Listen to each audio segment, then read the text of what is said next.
বছরে ক্যান্সার হয়েছিল। আশা হাসপাতালে ভর্তি হওয়ার পর আমি এখন সুস্থ। দিদি করবিকুণ্ডু, বীরভূম জেলার নানুর থানার দৌড়া গ্রামের বাসিন্দা।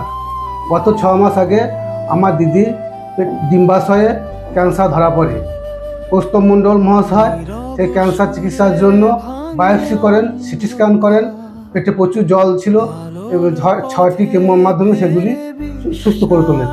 এরপর আমরা আসি রামপুরহাটে আশা নার্সিং হোমে, ক্যান্সার নার্সিং হোমে। এবং এখানে এসে ডক্টর ইপসিত স্যার তিনি ক্যান্সারের অপারেশন করেন।